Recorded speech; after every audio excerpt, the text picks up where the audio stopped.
Good evening, innkeeper. Good evening, Grace. Can I ask you for a drink? Anytime. What can I do for you? I'm pretty spent. Do you have something that will keep my mind awake for a little longer? I should have something that can do that. Just one moment. Okay. Sparkling Nebula. Is this the correct mixture? Probably not. Oh, it is.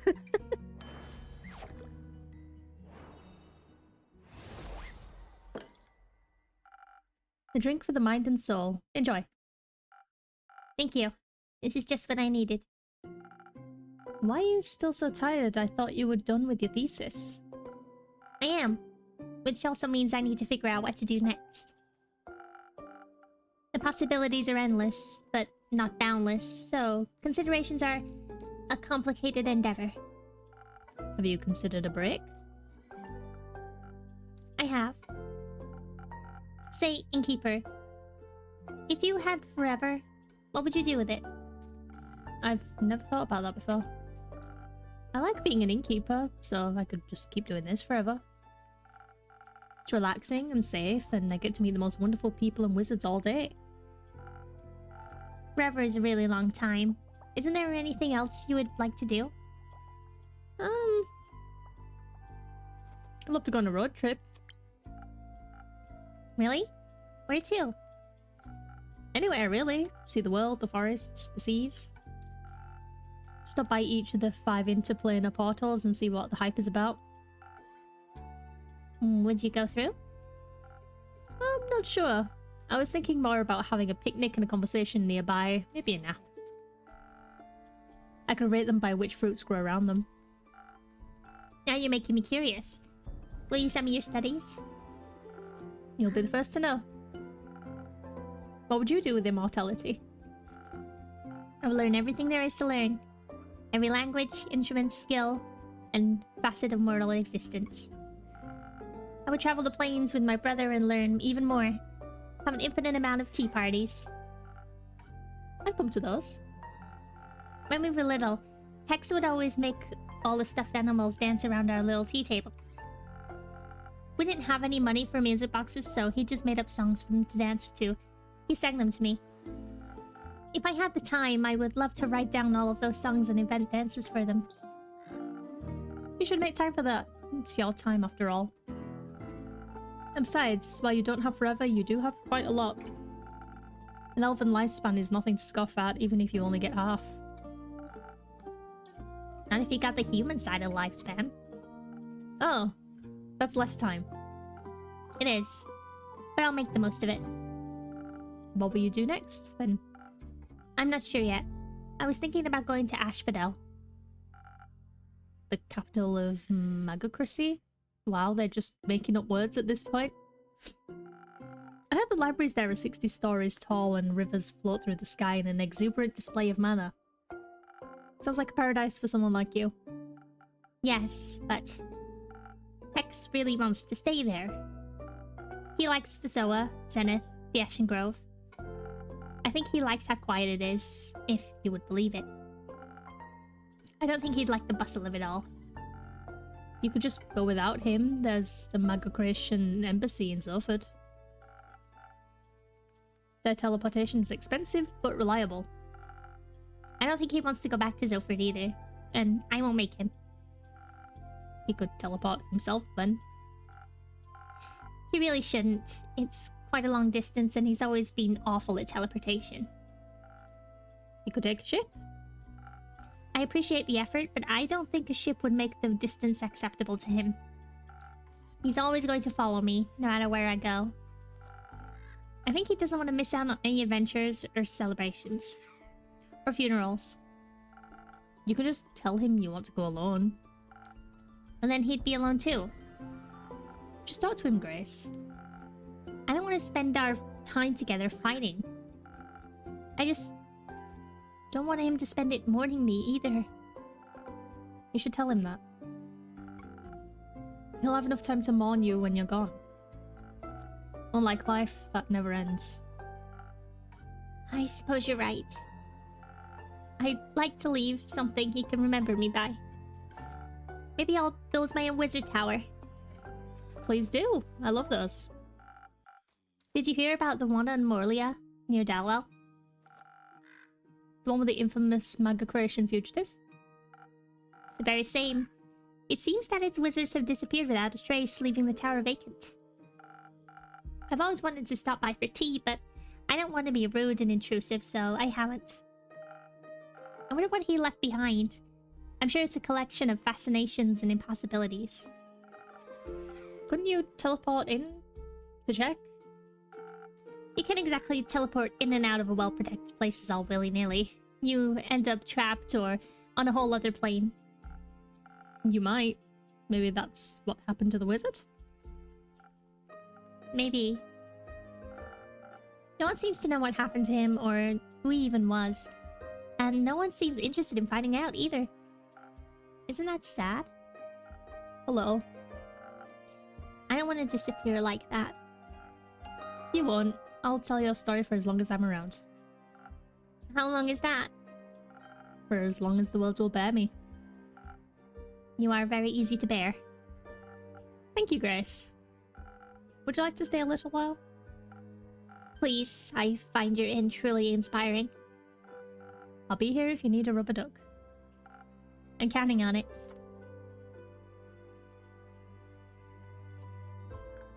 Hi, innkeeper. Hi, you two. A drink, please. Or two, actually. Sure thing. Actually, what name are we on right now? Well, Aura is still fine. Come on, that was a whole week ago. I was busy. Let's go up with a new one now, then? Can I come up with one? Sure. How about Kumo? I feel like you look like a Kumo. It fits. He is just as stealthy as a spider.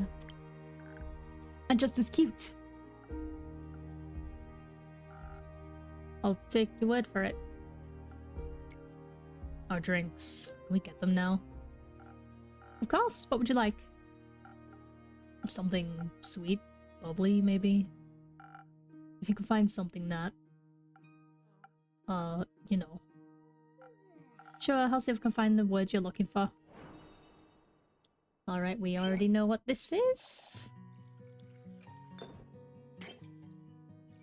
Oops.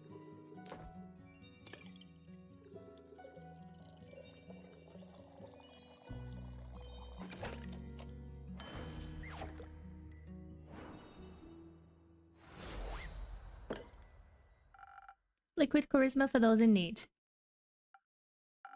Maybe you should try it then. Do you want to send it back? No, it's good. Glad to hear it. Fibble, what can I get you? Maybe something that will make me feel like I can lift 1,000 clouds? Like I've got the strength of a dragon, or something like that. Kellen always says it's pretty tasty. I see. Kellen's special then. Alright, that's the strength one. That I don't remember how to do. Southern Brawler. Right, okay, yeah, that's what I thought it was. I wasn't sure.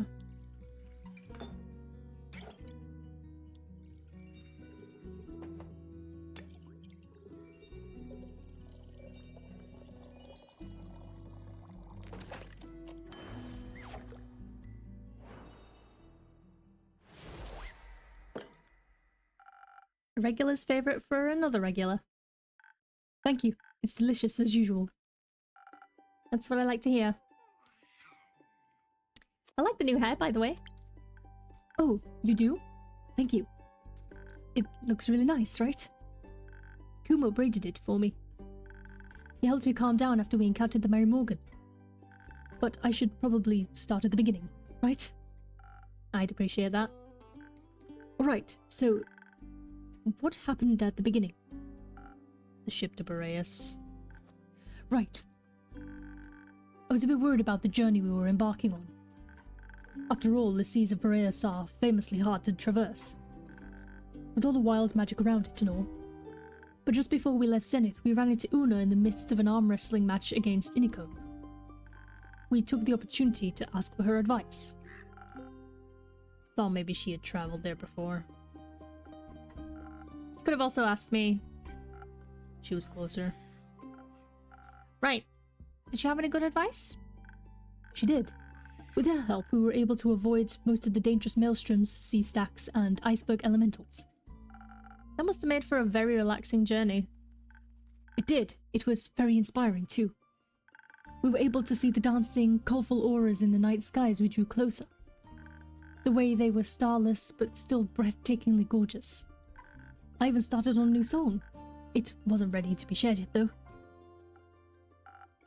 I just wanted to sneak a peek. Well, you should have snuck better. A new song? Can I hear it? It's not done yet. Thanks to Una, we made it to Boreas a lot faster than we had intended. We also docked far away from the typical explorer's route. It was completely abandoned by everything but nature, as if no one but us had been there before. Kind of exciting.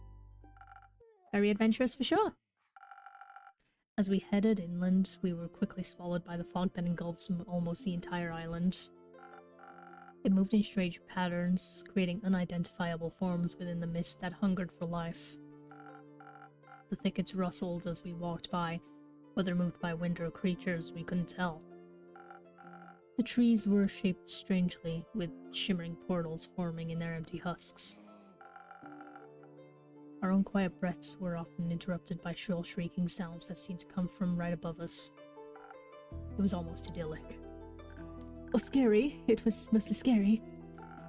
I wouldn't have minded strolling around until we ran into something roaming the island, but it was a little cold, so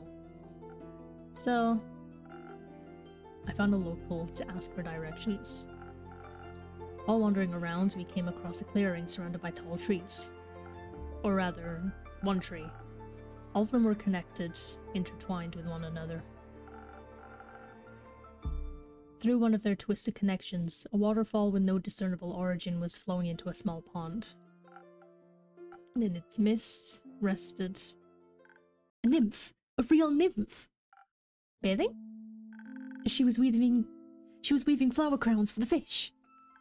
She was beautiful, with long black hair and skin that glistened in the sunlight being reflected off the waterfall. Her eyes were like sparkling gemstones and her smile was full of kindness. She was alright, but also the only person around. So Fable asked her for directions? No, Fable asked her about everything but directions. I asked her for directions. She was very helpful. She even gave us a gift. A gift? That's sweet. She gave us earplugs against the Banshee's song so our bones wouldn't shatter. Very helpful. Did you offer to write her a jingle in return? I did. She said if we were able to survive the encounter with the Banshee, I could come back and she'd think of what she'd need a jingle for. She was thinking about setting up a dragonfly exhibition, so maybe it's for that. Who would she even advertise to? Frogs? And toads. The Banshee was our first priority. So we stealthily made our way to the Lonesome Lagoon with earplugs in our ears. We mostly walked and talked about our favourite dragonflies. As we finally approached the Lonesome Lagoon, the thick mist enveloped us. It suddenly became so cold that we could see our own ragged breaths. And then we heard it. A song filled with all the sorrow of the world compressed into a single note. It sounded really nice. There was so much emotion in it. Sadness, longing, yearning, anger. We wanted to be polite and wait until she was done singing, but she just kept going, like tears that wouldn't stop. So I decided to be a little rude, stepped forward and said hello. They said, "Hello, Banshee, I really like your song." That confused the Banshee so much that she stopped. She smiled, bearing a row of deadly sharp teeth. She was very nice, actually. She asked if we wanted to steal from her lagoon. When we said no, she invited us to sing along. Did you? Of course. It was kind of fun. It was. And I thought, what better time to bring up the Mary Morgan but now? So I led with, I bet you do this with your girlfriend all the time, right? She suddenly looked at me with hatred and anger and then started screaming. I was very thankful for the earplugs at that moment. I think without them, my bones might have melted. That was our cue to leave, so I pulled Fable back into the thicket of the Borean forest. Obviously, we couldn't just leave it at that failure, so we looked around for a peace offering. We found some spiky pink fruits with a pattern of a little ghost tortoise on them. We thought she might like them. She liked them enough to stop screaming at us, and we sat down on the side of the lagoon to talk. It's beautiful, by the way, right in the middle of a giant portal to the Twilight Chasm.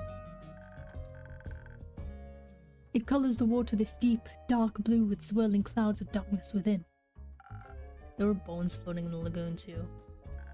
I almost brought one for your tavern. Why didn't you? I thought you wouldn't like it. I love bones. I'll keep that in mind for the future. The banshee actually fished out some bones to fidget with. It stopped her from screaming every time she brought up the Mary Morgan. Or Mama, as she calls her. Turns out the Mary Morgan had been ignoring all of her calls. Ever since the banshee was crowned Gaia's scariest monster by Screech Magazine. She told us it carved a hole in their relationship, that it caused a lot of jealousy. And she was disappointed that Mary Morgan cared more about some stupid popularity contest than her. We asked her if she wanted to talk about it with the Mary Morgan herself, but she said that she didn't need to apologize for being scary. She's very thankful that she got to talk about it, though. She was holding it all in because she didn't want to burden Bio with all the drama. She even offered for us to spend the night at her nearby cave, which was really nice of her. Did you end up taking a nap at her lair?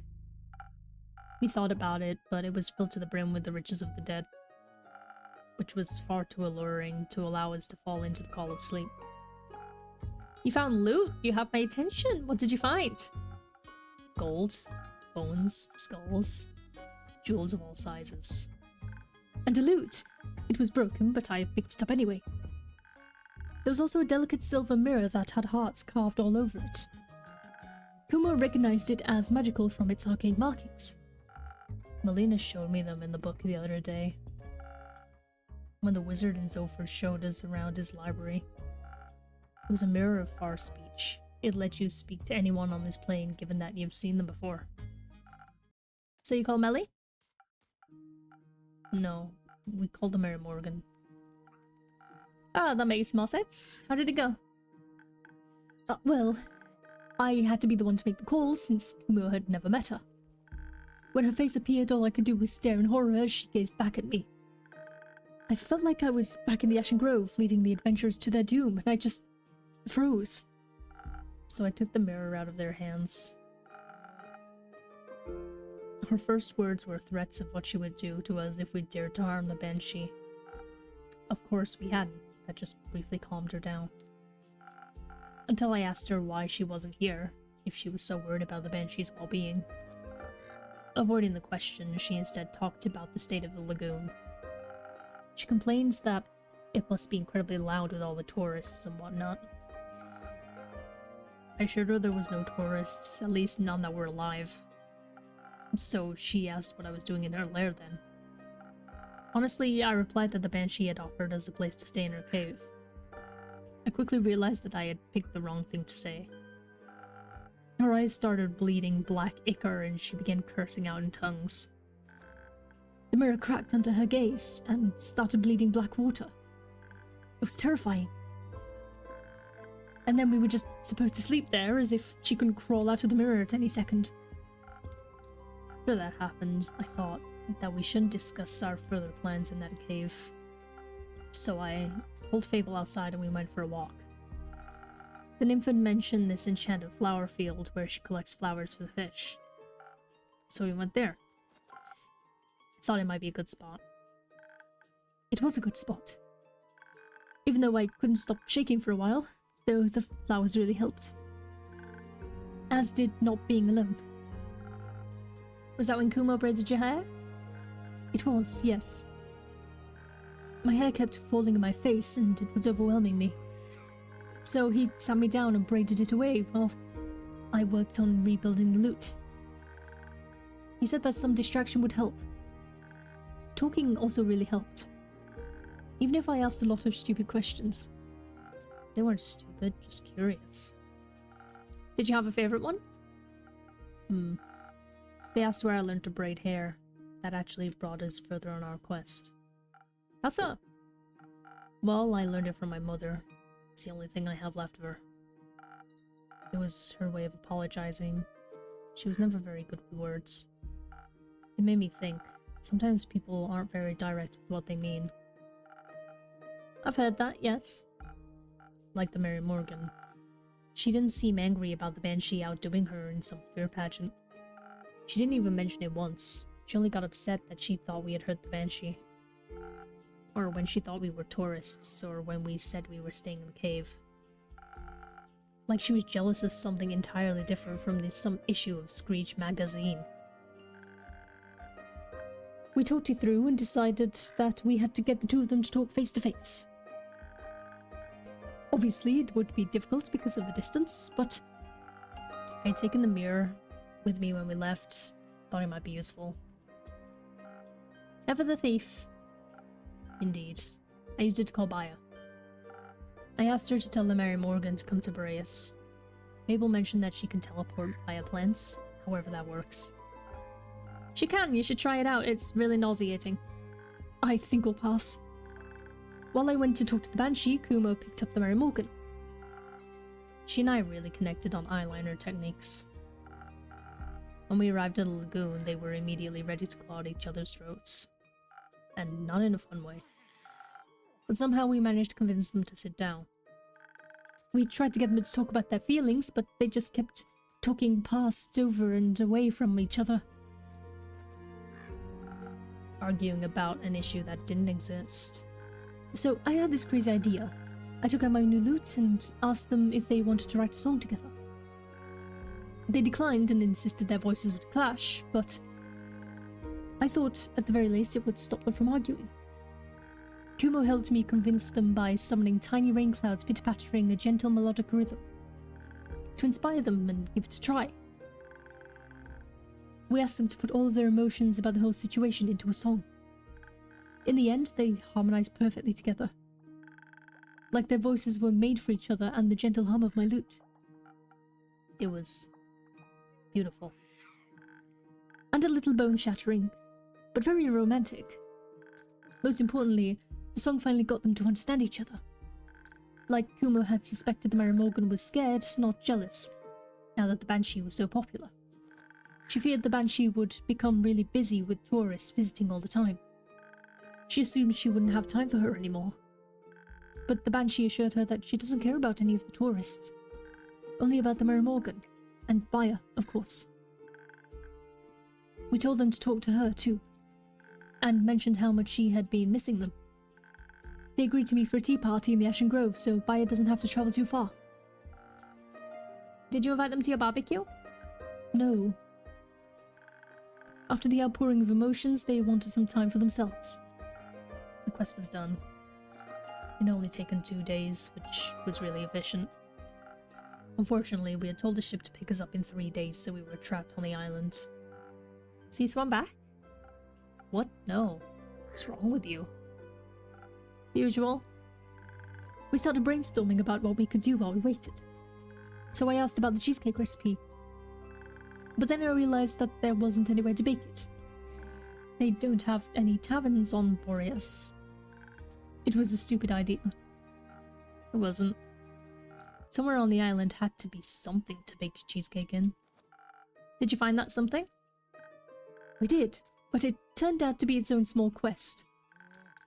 First we had to find the right place for our little adventure. We met those lovely gnomes living in their little mushroom houses, and they offered to let us use their ovens.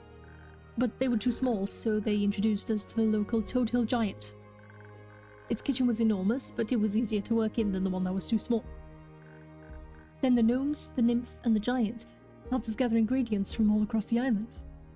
So we were able to make enough cheesecake for everybody. I burned mine a bit.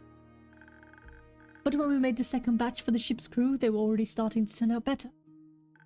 Kumo was a really good teacher. And you're a really good student. Thank you.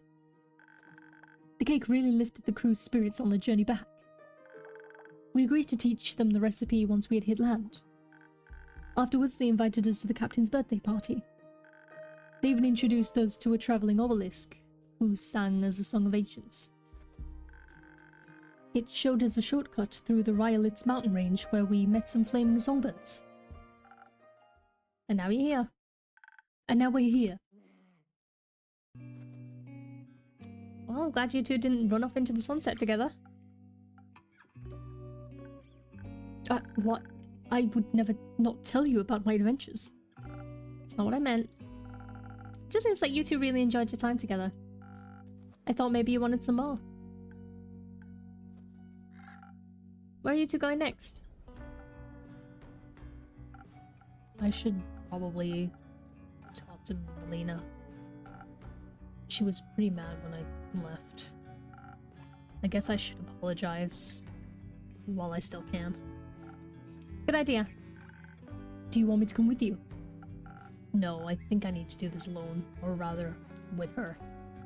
And I have to check in on Rufus too. Maybe Hex taught her some fun magic tricks in the meantime.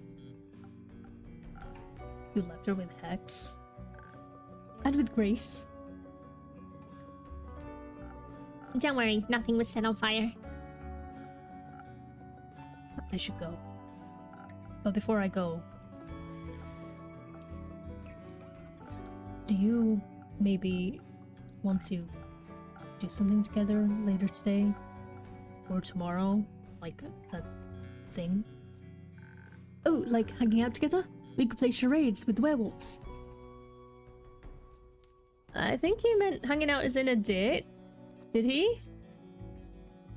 I think he meant hanging out as in a date.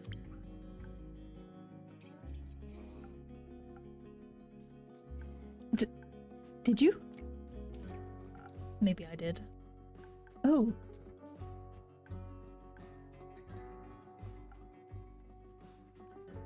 Okay, that sounds really fun. Cool. I'll pick you up, or I'll see you around, or whatever. I'll see you. I'm looking forward to it. Me too. Oh my god, I ship it. That's so cute. He asked me on a date. He did. That's... Oh, but what do I do now? Do you think Archie has books on dating? Should I ask the Hydra for advice? It probably knows about dating, right? Archie is still on his quest, and also I'm right here. You're right. What should I do? Just go and see where it takes you. Or where he takes you. Hopefully somewhere nice. I do feel safe with him, so maybe I should try trusting this more. Elsie, I think you should just be honest with him. He seems to like you for who you are, so there's no need to hide it. That's a scary thing. Why does he feel that way? Because you're very lovely? People keep saying that. But sometimes I feel a lot lovelier hiding, you know? To me, it sounds like it's perhaps a bit too late for that. Sorry for listening in. You two were just very sweet. It's okay. I also thought it was very sweet. He was very sweet. But now he's gone, I have time to think again. And I'm not sure if it was supposed to be that type of sweet anymore. Maybe he was just being nice? He asked you on a date because he was being nice? Well, maybe. He felt bad for me, or something. Innkeeper, dear, I think Fable might be in need of another drink. Maybe something to untangle their thoughts, something for a quick escape from all this overthinking. That sounds good. I'll see what I can do. Alright, one... Swifty. Is this how you do it? I don't remember. It's been a while since I've done a Swift Wind. Oh yeah. I didn't even check if I was supposed to do a dexterity one. Oops. I'm pretty sure I'm supposed to. Does this help? Very much so. Thank you. I feel like now I can uncurl the yarn ball that is my brain. What do you think I should do? What do you want to do? I want to go on our date, and I want to get to know him better. Maybe even get him to know me better too. Do you think you would like that? I think so, yes. I think you should do more than get to know each other. I think you should smooch. Seems like you don't need our answers. You have yours already. Sometimes I just feel like I need permission to listen to my heart. Did you know that you can give yourself permission to do that? I forget that every time, but I know you're right. I think I know what to do now, somewhat. But I'll figure the rest out. Thank you for listening to me. I think sometimes that's really what I need when I'm scared. There's nothing wrong with being scared, as long as you don't run away from the things that make you happy. You're right. It took me a while to realize that. Running is so easy, you know? You always know where to go. Away. But staying, you actually have to look at yourself, figure out what your part is in everything. That can be a lot. But when I was on the journey back from Boreas, dancing with Akumo to the music of the navigator's fiddle, thinking about how I never would have gotten to that point if I hadn't put myself out there, I realized that life is much more than a constant game of hide and seek from things that truly mean something. And I decided to stop running from life, even if I'm scared. I want to do my best to face my problems. Even though it's terrifying, I know that I'm not alone. Is this still about Kuma? No, he was never a problem. He's one of the reasons I'm not alone. Just like you. With good friends by my side, I can do anything. I can't wait to see what you'll do. It might not be as impressive as you hope, but it will be me, and I'm excited about that. Me too. I'm really proud of you, Fable. Thank you for everything, especially the great advice. That was really great advice. Maybe you should take some of it too, Grace. Maybe you should. But we all conquer life at our own pace. My personal next Goliath is going to be reapplying my lip gloss. And maybe some blush. I do feel a little pale. Can I borrow a mirror for a bit, Innkeeper? Of course, there are some free rooms and mirrors upstairs, right next to the acorn chimes. Just ignore the doors with the do not enter signs. You shouldn't have said that. Now I want to check. Please don't. I won't. I'm polite. Or am I? Let's hope she won't find all the nightmare creatures you've locked up in there. Let's. Have you ever visited the Twilight Chasm?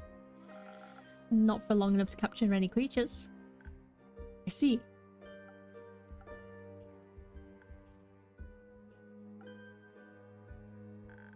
What are you thinking about, Innkeeper? Oh, you know, Innkeeper things. I don't. No, I mean, since I'm not an innkeeper and all. Right.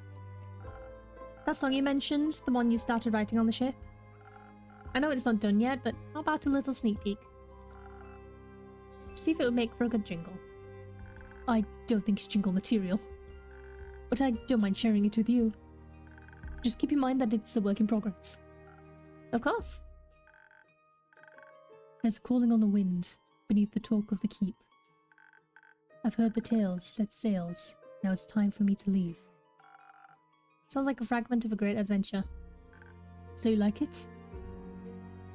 It's wonderful. Can't wait to hear more. Me too. But it's still a little rough around the edges. I feel like it's missing something. Maybe the next adventure. Maybe. Will you let me know when it's done? Of course. I can't wait to show you the finished version. Thank you, Fable. I'm proud of you. For maybe finally finishing a song? For not running. Oh, thank you. Me too. Innkeeper, do you ever think about taking your own advice? All the time, yeah. Why don't you? I don't know. It's hard, I know. But I promise I believe in you as much as you believe in me. And I know we'll both be okay. I'd like that. Me too. Well, I've talked a lot today. I'll give you some space.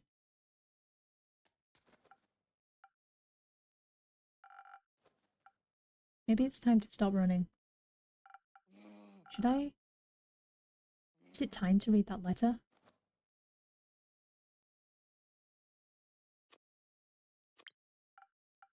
Oh, that was easy. I guess I've been wanting to for a while. Let's hope for no regrets. My dearest friend, long has it been since we had talked last. Long has it been since everything has been seared away by the cold flames of death. I wish I could still remember our last conversation, but it's waning memory. I can only imagine how you enjoyed running away, wishing to forget whatever was between us. Maybe you did for a brief moment in these 30 years. If you did, I'm writing this letter to kindly remind you of the good times. To celebrate our reunion, I invite you to a spectacle of this century, the last day of the astral moon welcoming the first light of the dying moon, where the realm of Tuat is just a grasp away. Are there any spirits you'd like to remember? Are you afraid of what they might tell you? Worry not. I'll be right there. Watch the sky closely on the 35th of Cassiopeia. See you soon, an old friend. That was... Guess you've always been a fan of symbolism. You didn't even leave an address. Very irresponsible.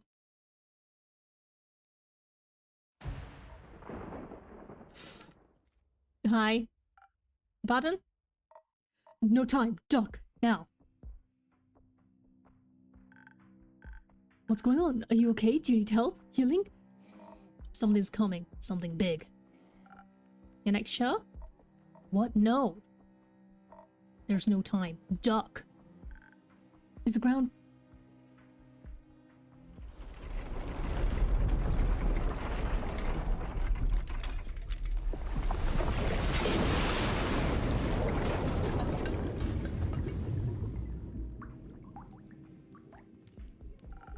Is everyone alright?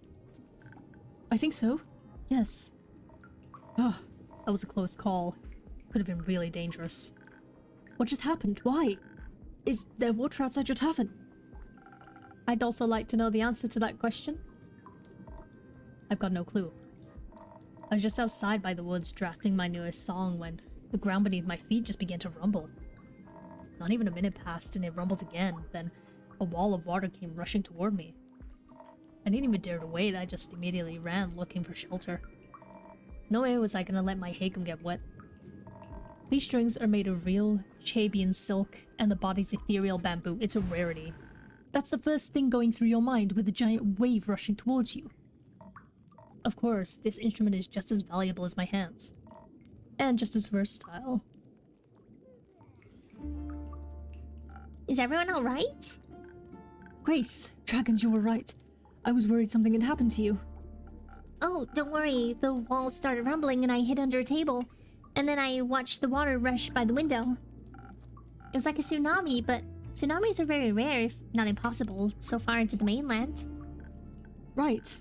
It's so strange. Everything seems to be submerged out there. I wonder what can cause such a cataclysm. It's worrying to say the least. And it's definitely too dangerous to go outside. Even the tavern is leaking. Don't worry, it'll withstand. Are you sure? I'm sure it's gotten through worse than this. You? It's gotten through worse than this. Wouldn't have thought it could withstand this sort of thing, but even more glad that it can. Seems to be very simple yet sturdy tavern after all. Just like you, innkeeper. Are you flirting with the innkeeper? Huh, me? No. Also, that's beside the point. Is it? I mean, unless... I like to work my body, helps in a lot of aspects. Can we get back to the point, please? Yeah, sure, the point. Right, back to the point. Did you see exactly what happened? Not really. I was listening to the whistle of the wind in the treetops, jotting down some notes for my next song, when suddenly a horde of silver-crested deer rushed past me. Before they could trample over me, I jumped up on the rock I was sitting on and watched them gallop downhill. Then I saw the water break through the canopies, snapping trees in half like they were shell-shook skewers. I wasted no second. I turned on my heel, knowing I'd be done for if I waited a moment longer. Then, I was here and told you to duck. Sounds horrible. Are you alright? Are you hurt? I'm fine, thanks. And anyways, with whom do I have the pleasure? I'm Grace. Nice to meet you, Grace. I'm... Oh my. You're Voyage, aren't you? The silver-tongued virtuoso? Yeah, that would be me. My apologies, I didn't mean to push any boundaries. But I saw you perform at the Dropstone Institute's campus that one time. And I must say, you pulled on all of my heartstrings with your beautiful performance. Oh. I did that? Yes, I was awestruck by what your music could do. It was like magic in its very own way. Music can be very soothing in moments of distress. Were you distressed back then? A little. I don't remember exactly why anymore, but I remember the emotion. But not more distressed than I am right now. I hope Hex is safe and well. I'm sure he is. Shoot! Did you see that creature swim by? What, where? It looked like a red-winged eel.